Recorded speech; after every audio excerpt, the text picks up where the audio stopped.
예, 이번 시간에서는 앤드류 교수님의 그 CNN 오브젝트 디텍션 중에 오브젝트 로컬라이제이션 관련된 강의를 한국어로 리뷰해 보도록 하겠습니다.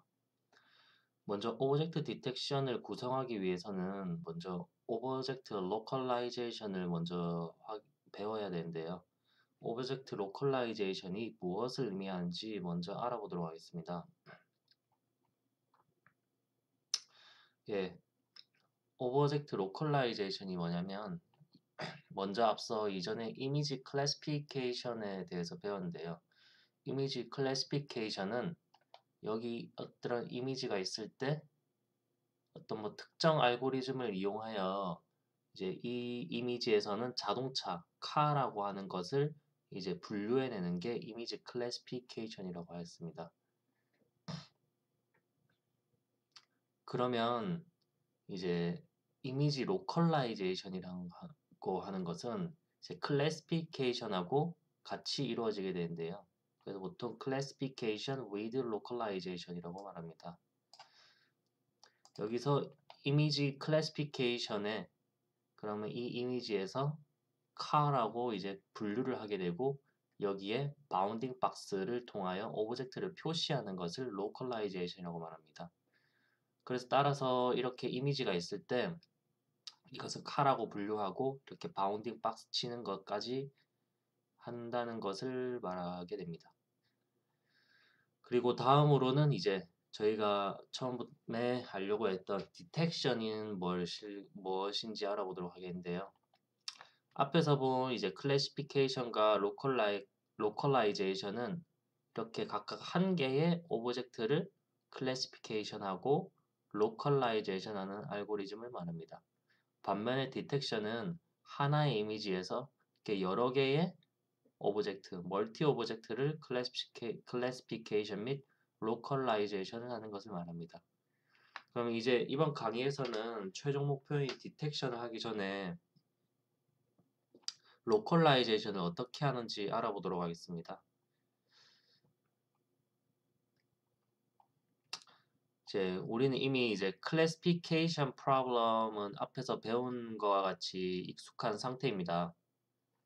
그런데 클래시피케이션에서는 이미지를 멀티플 레이어 컨볼루셔널 네트에 피드하고 마지막에 이제 레이어에서 소프트맥스를 적용한 아웃풋 벡터를 통하여 프리딕션을 할 수 있었습니다. 그러니까 이렇게 마지막에 소프트맥스 적용한 거에서 이제 4개의 원소를 가지는 벡터가 있을 때 어떤 것이 이제 확률이 높은가를 통해서 이 이미지를 이제 뭐 클래시피케이션 하는 문제를 해결을 할 수 있었죠. 그래서 만약 뭐 자율주행 자동차 같은 설계를 한다면 위에 4가지 클래시피케이션이 있을 수 있고요. 뭐 pedestrian, car, motorcycle, background. 그리고 마지막에 이 background라는 것은 보통 앞에 이런 오브젝트가 없는 경우를 이제 총칭해서 말하게 됩니다.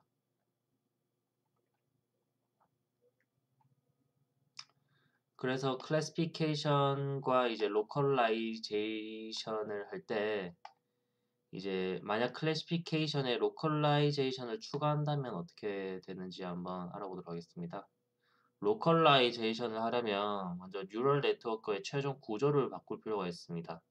왜냐하면 이전에서는 어떤 오브젝트가 이 이미지에 가장 적합한지 클래시피케이션을만 했기 때문에 그냥 각각의 이런 페데스트리언, 카, 모터사이클에 대한 확률만 나왔는데 이제 우리가 로컬라이제이션을 하기 위해 필요한 것은 이런 빨간 색깔 바운딩 박스가 되죠. 박스를 치려면 어떻게 해야 될까요? 당연히 좌표가 필요하게 됩니다. 따라서 좀 더 많은 아웃풋이 필요하게 되는데 이때 필요한 아웃풋은 바운딩 박스의 좌표에 해당하는 bx, by, bh, bw가 필요하게 됩니다.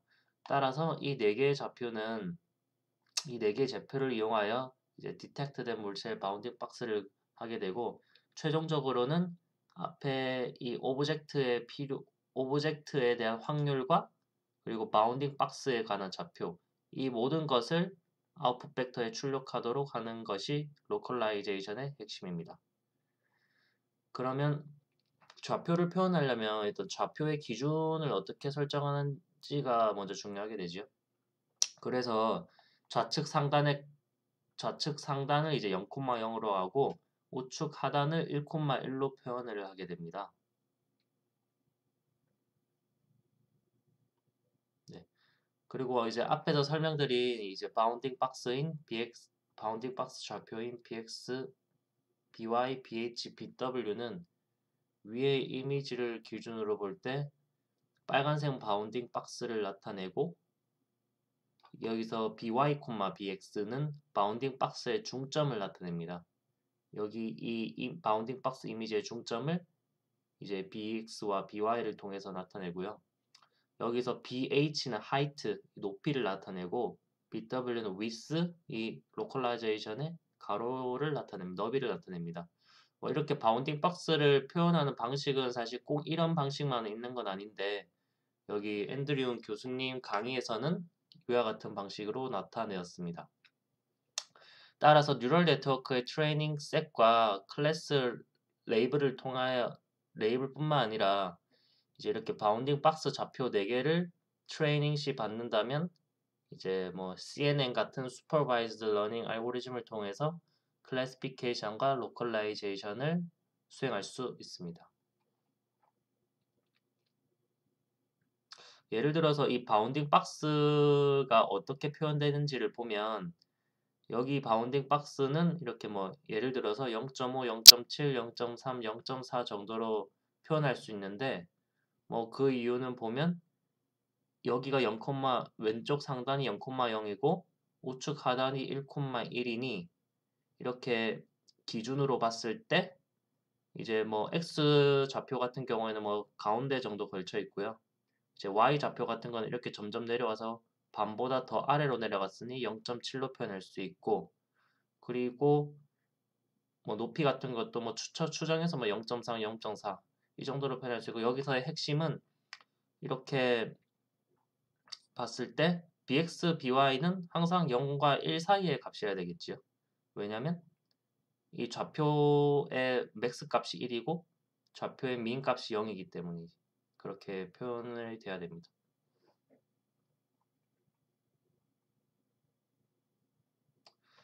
그래서 이제 이 타겟 레이블 y 이제 저희가 이제 최종적으로 이제 구해야 되는 아웃풋 벡터가 되겠는데요. 이제 타겟 레이블 y는 클래스 값과 바운딩 박스의 좌표 값들로 이제 구성이 되어야 되고요. 구체적으로 보면 위 예제를 기준으로 PC, BX, BY, BH, BW, C1, C2, C3 이런 값으로 표현이 됩니다. 여기서 자세히 보면 PC는 probability of class라고 해서 이제 클래스가 오브젝트인지 아닌지를 나타냅니다. 이제 PC가 1이라면 오브젝트는 존재하는 거고 PC가 0이면 오브젝트는 이미지 내에서 오브젝트는 없어서 백그라운드가 되게 됩니다. 그리고 이제 나머지 두 번째부터 다섯 번째까지는 이제 바운딩 박스의 좌표가 되고요. 그리고 마지막으로 이제 C1, C2, C3는 우리가 이미지를 클래시피케이션 하기 위해서 필요한 클래스 1, 클래스 2, 클래스 3에 해당합니다. 클래스 3의 확률에 해당합니다. 그래서 우리가 현재 다루고 있는 문제는 클래시피케이션과 로컬라이제이션이고 여기서는 한 개의 이미지에 한 개의 클래스가 있다고 가정하기 때문에 클래스 중 오직 한 개만 선택됩니다. 그래서 아까 위의 이미지 같은 경우에서는 자동차가 이미지의 주축을 이루고 있었기 때문에 여기 C2만 1이 되고 나머지 C1과 C3는 0이 되는 게 맞습니다. 예, 방금 한 말을 다시 보시면 일단은 아까 타겟 레이블 Y를 위의 예제로 구성해 보면 첫 번째로 위에 자동차가 있는 이미지를 인풋 X로 받았을 때 Y는 이제 타겟 레이블 Y는 1. 왜냐면 이미지 내에 자동차가 있지요. 그래서 PC는 1이 되고 그 다음에 BX, BY, BH, BW는 이제 뭐 네트워크의 결과물로 받게 되고요. 그리고 마지막은 0, 1, 0으로 이제 구성이 됩니다. 왜냐면 맨 처음에 C1은 pedestrian, 그리고 두 번째는 car, 세 번째 모터사이클이기 때문에 여기서 이제 정확하게 분류해서 판단했다면 car에 해당하는 것만 1이 되는 게 맞습니다.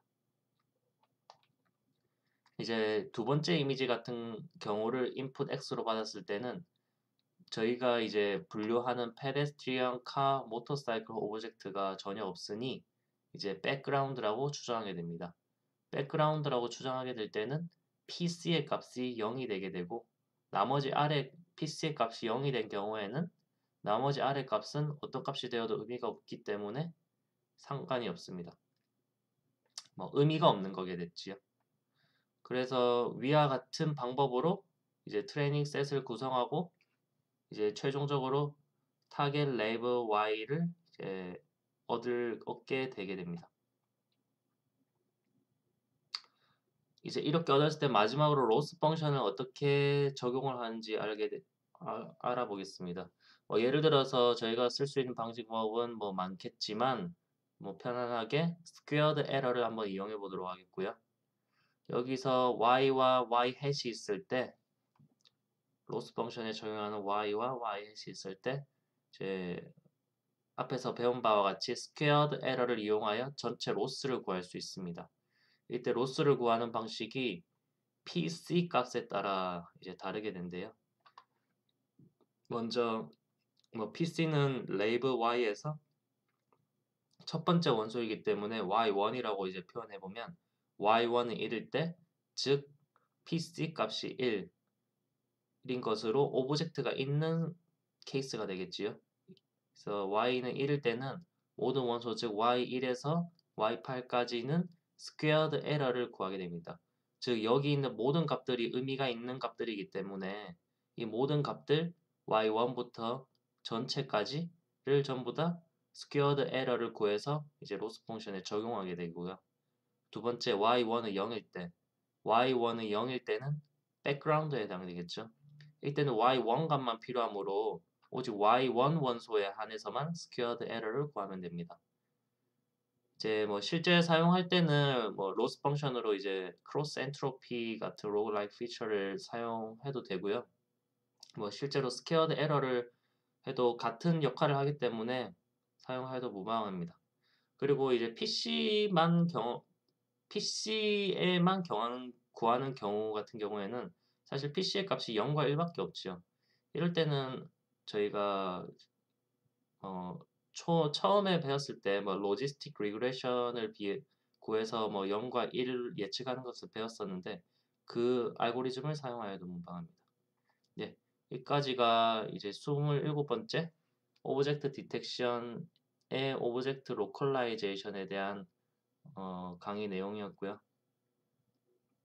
궁금점이 있으면 뭐 댓글 달아주시면 감사하겠습니다.